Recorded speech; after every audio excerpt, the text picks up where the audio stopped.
What is going on, y'all? It is another beautiful day here in North Carolina.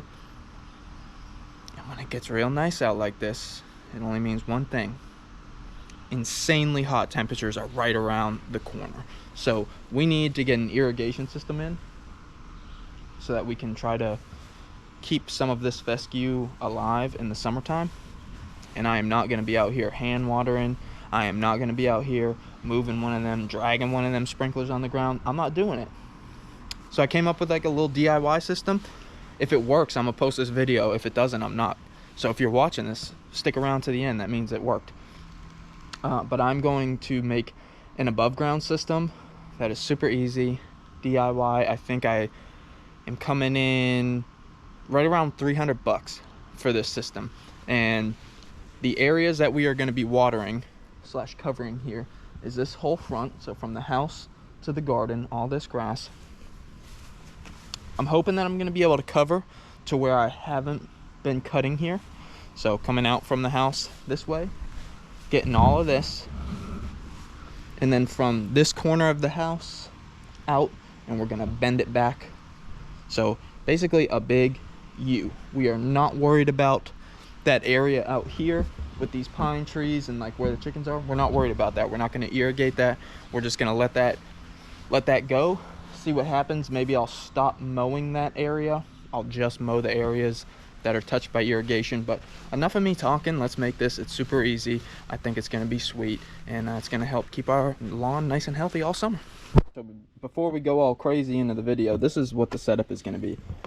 So I've got some Rainbird sprinkler heads, right? These would be the ones that would go underground, mounted to some 3/4 inch PVC with a T. And then I got some of these couplers from Dripworks to connect this whole setup to that black piping there that I have a few hundred feet of. So this is going to be zip tied to a T-post, and that is going to be the sprinkler setup. So if this interests you, stick around if this is the setup. If it's not, you know this is what the video is about. This. I'm using 3/4 inch PVC pipe. And I'm just cutting it into 36-inch long sections, because that's what I've decided for my context is good. And luckily, when Stepcraft delivered my CNC machine, they left this little pipe cutter in there. So thanks, Stepcraft. But you don't have to have one of these. You can use a little hacksaw or a miter saw if you got one, or really any saw. But this is nice because it doesn't create a bunch of PVC shavings. So. And there we go, getting these cut. Now that I got all my 3-foot long pieces cut here, just taking a little PVC cement. Don't be like me, you should wear gloves, because you don't want to get this crap on your hands. And you're gonna put that T on one end. Hey Joe, do I need to put PVC cement? You don't have to. You don't have to. But don't complain when you got some leaks at the joint. Just take the extra step and put this stuff on here. Because I'm usually that person that doesn't. That just goes, nah, I don't need it. But I'm actually just going to do it right the first time on there. You don't need a ton, just a little bit. Putting those off to the side, letting them dry. Moving right along. Got another awesome angle shot for you here. All right, so putting the sprinkler heads on, super hard. This is the most difficult part of the process. It comes looking like this. You gotta just like pull it up like this, and then you gotta screw it on right here. Oh, don't skip out on this. Don't be lazy. If you are already lazy on the PVC cement, I guarantee this is you too. Put some freaking seal tape on here. Do it right the first time. You know you're watching this. If you're a DIYer, I'd say the majority of you be doing dumb, silly stuff like this. Because guess what? I used to too. And through my wisdom in my years of life, it's better to just do shit right the first time. And then not complain about it breaking when you just half-ass it the first time and then it breaks and you go, just Just do it right the first time, and then most of the time, things work the way they're supposed to.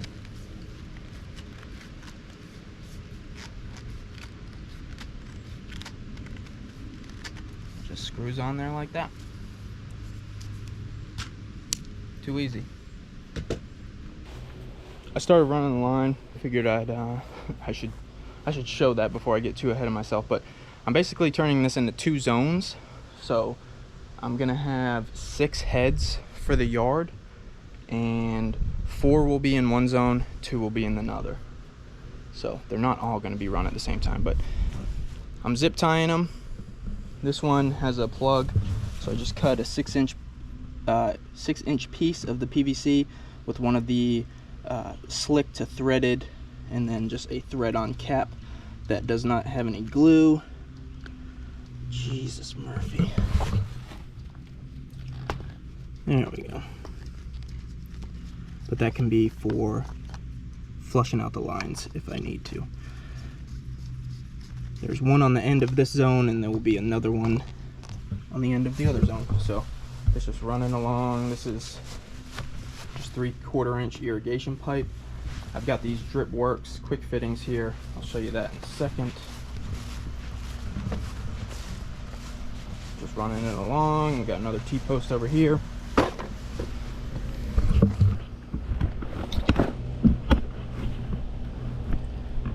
Alright, so this is where the specialty piece comes in.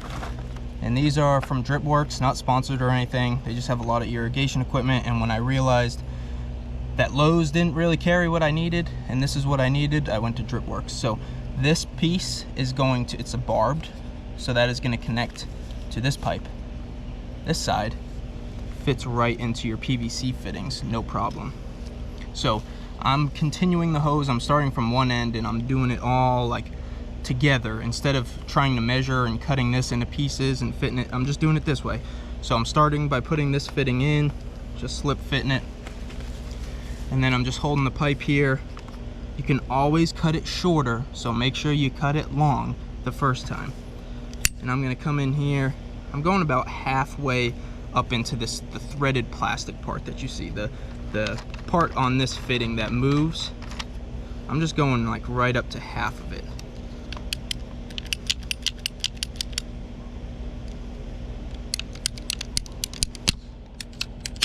Cutting that. Then I'm taking this fitting back out of the PVC. This takes some muscle. You gotta kind of jam it in there, like pretty dang good. And then I'm using a rubber mallet just to set it. And then this, you screw over it until it stops moving and it hunkers down on it. I'm gonna end up running a test on this line to determine if I need to put any PVC cement on the fitting of this pipe to the PVC. I just don't want to do that yet if it's unnecessary, and I honestly don't know, so I gotta wait till the end to do that. But I'm gonna continue on. That is how I'm doing all of these fittings.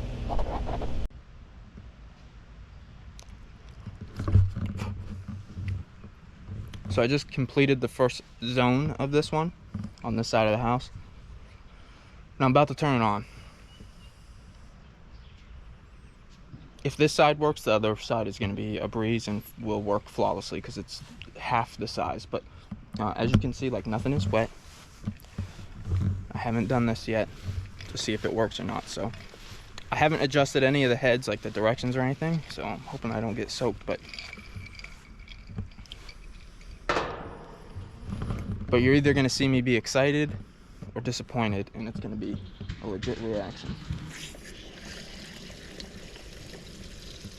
So it's got to fill up the pipes, obviously.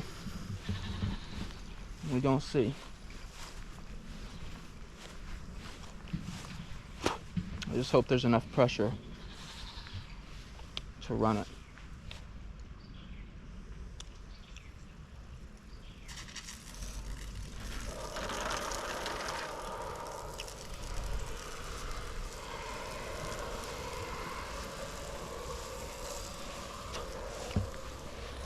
Alright, let's see this one. This one's reaching me out here. Not bad with the range. I might be able to put different nozzles in to maybe get a little bit more. but all heads have water. This one's coming all the way down here. That's pretty nice right there.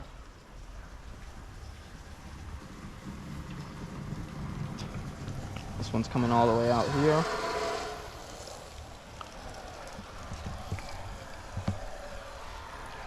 Pretty good.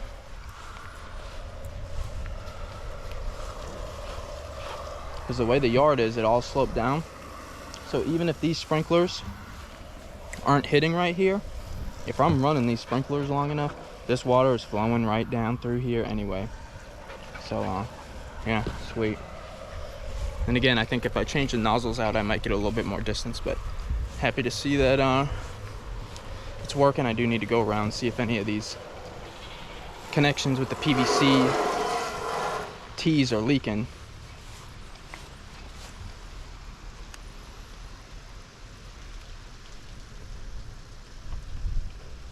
I don't think they are. I think it's pretty good. Cool. Cool. I'm excited. I apologize for a little low light here. It's just because I put the wrong nozzles in, so I had to redo that. I went and put bigger nozzles in. I need to put smaller ones in because I'm an idiot. But for the most part, these heads are adjusted pretty good. I have some tweaking to do because I've got one that's like spraying under the deck, but hopefully you can see some of it. They shoot out pretty good. I mean, they're hitting almost to the tall grass. This one on the corner,